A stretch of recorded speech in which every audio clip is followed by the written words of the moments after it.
in Saw 6 that's about to come out, there's some interesting ideas about the ripple effect that any individual's behavior, even if you're a bus driver or as you bump up each day against other people, and that person then bumps against somebody else, the ripple effect that your behavior has on other people. I always try to go the opposite way with him and express his humanity.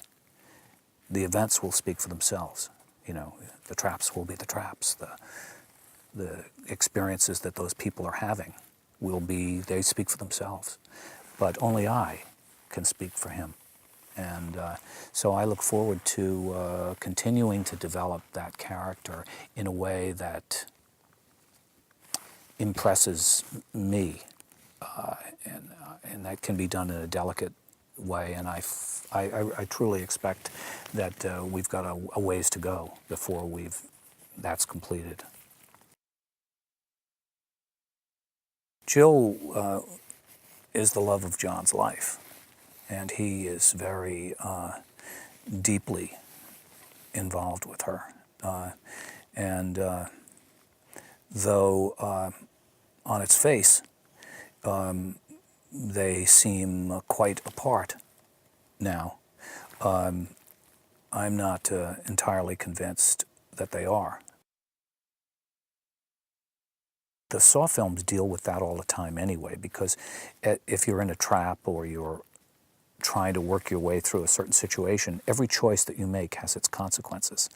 So there is an effect. There's cause and there's effect. And I think we've kind of taken the story out of that simple cause and effect into the larger world, where you see the effect that this man has on the world at large. And there's an interesting story around William, played by the actor Peter Outerbridge, a Canadian actor of great talent, and he is really the centerpiece of Saw 6, and it's his journey and his relationship with John Kramer. Kevin Greutert has been the editor of the Saw films since Saw 1.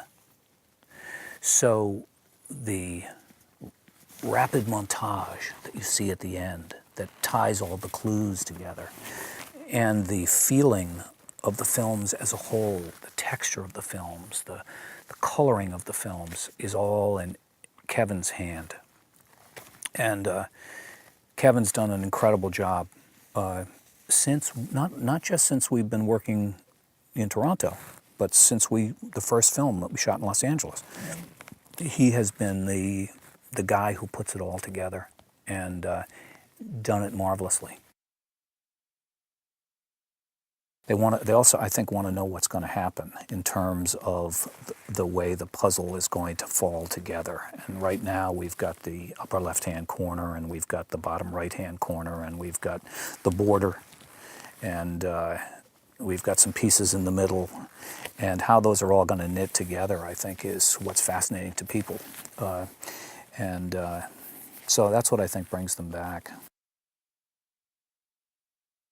I think that we're dealing not only with the things that throw you back into your chair and all horror fans love the visceral experience of going to a horror film, and you can't just intellectualize it. You either have a physical reaction to it or you don't. And so we've been able to successfully combine that physical reaction to it, that emotional reaction to it, with interesting ideas. And we work hard to try and create characters that draw people in. And I think in some ways we've been very successful with that.